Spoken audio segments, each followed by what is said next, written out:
Up next. Created by Howard Engel, what does Benny Cooperman of Grantham, Ontario, do for a living? Is he a coroner? Nothing trivial about trivia.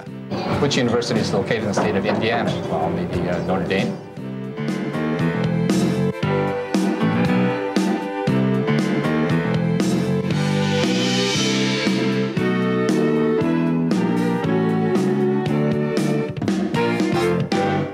What Central American country borders the most other countries? If you've already guessed Guatemala, then you've got a seat at the bar in this next story. That is, if you can find one. We take you now to Ottawa, home of a highly active trivia community, to ask our own trivia question. Why? And welcome everyone to another night of trivia at the Barley Mow. As you know, there is a TV crew here. It's because I'm crossing the floor and joining the center. So that's why I'm Paul Paquette. We're going into our 8th year at the Barley Mow, in fact. Over time, people heard about it and became regulars, and they would come week after week after week. And now it's almost standing room only, so much so that we're thinking of doing it a second night, just to accommodate the overflow. As Bart Simpson might know, what does ay caramba mean, more or less, in Spanish?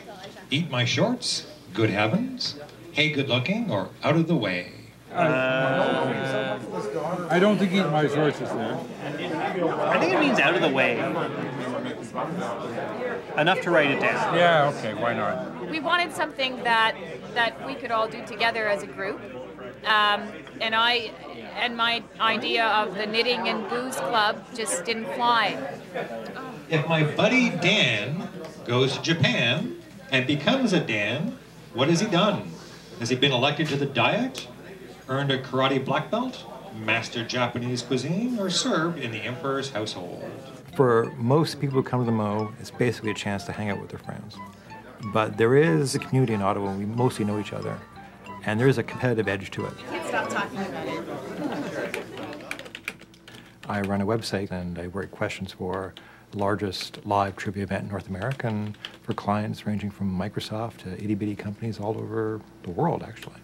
Right now, my database at triviahalloffame.com has got 28,200 questions. One of my little trademarks to put little hooks into questions that people can use to figure them out. Rather than saying, what's the state border of New Mexico? I think, well, that's the roadrunner, so maybe I'll phrase it as, well, Wile E. Coyote ought to be careful in this state.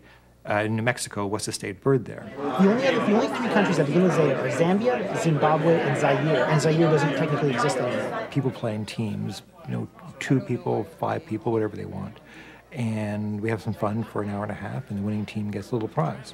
Because I get to know the players, I can respond to what they like, and we can go a bit more blue than NTN can get away with. Superman. Think so? Yeah, that's why he has to turn back time or something. NTN's a bit different. NTN, the questions all come by satellite out of California, and people play in bars across the country.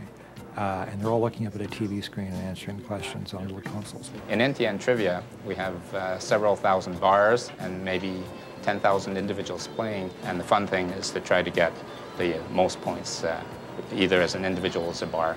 And then you have bragging rights. If you do badly, it doesn't matter because in the next half hour or hour, there's another game. In the last 2 months, we've been in the top 10 in North America twice in the Tuesday Showdown round. Which university is located in the state of Indiana? Well, maybe Notre Dame. That's true. I got started in it one summer mainly because I didn't have air conditioning at home, and it became a social activity. I was reasonably good at the game, and then one night a nice-looking woman came in who I hadn't seen before, and she beat me at a game. So I had to get to know her, and eventually we fell in love and got married, thanks to NTN. The NTN is quicker, faster, and again, more individualistic, probably. Barley Mow lends itself more to taking some time at it and group work.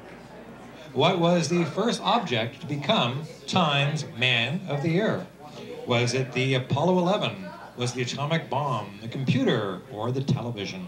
There's a lot of pub trivia formats, especially in Britain, more so than here. There was a study at a university in Northern Ireland, actually, that looked at the way men and women approach random collection of factoids. And for whatever reason, men seem to have a better memory for soaking up small details, not necessarily your wife's birthday or anything like that, but for soaking up small little details about sports teams and comic book superheroes and even cooking recipes for that matter if they apply themselves. I find that if you have a format where people work together, you'll get more women to come out. It feels more like a group effort than you know. Well, it gets to put some local color into it as well. So I mean, I really appreciate that. Well, it's live. Paul makes a difference. He's fun. You interact with him, you know, joke back and forth and things. And it's the neighborhood. Paul's questions tend to be well thought out, not so many errors as the NTN boards, and even if you don't know the answer, you usually learn something from the question, something that you can crop up in conversations and make people think that you're, well, I don't know about knowledgeable, but that you have strange sources of information. Created by Howard Engel, what does Benny Cooperman of Grantham, Ontario do for a living? Is he a coroner, a detective, a journalist, or a psychic? For whatever reason, state, provincial, national capitals are hotbeds of trivia. National capitals attract a critical mass of lawyers and scientists and artists and whatnot. But Ottawa does quite well. We've got, as the largest live trivia event in North America is right here. Paul Paquet is known by all the really good trivia players and teams in Ottawa because for years he's written up the questions for the World Trivia Night. There are over 200 teams of 10 playing trivia against each other, and he makes up really interesting, challenging questions. He's a very smart person. We all respect him. But you do have the hardcore trivia people in Ottawa come who really want that $10,000. And on account of that, the questions have to be bulletproof. Okay, what did we not get? We would have had a perfect score had these guys known that 89 comes before 91. Yeah. But, so we're guessing, we're sticking to it. Yes. We all know far more than we want to about Britney Spears and Madonna. But believe it or not, it can actually come in handy sometimes. You might as well put to use what is essentially useless information. Yay! There are tricks for improving memory. One of them is initialism. So if you want to remember the Great Lakes, that's Holmes, H-O-M-E-S. So Huron, Ontario, Michigan, Erie, Superior, Holmes. YG-BIV is the colors of the spectrum. Storming into the lead with 40 points are the Wirecrats. We really don't get fussy or, you don't want to brag too much because you have to come back. Yeah. We'll eventually win one day. We're close up. It doesn't matter who, in the end, knew some 1950s TV show. It's about people getting together, having fun, having a few beers, and enjoying themselves.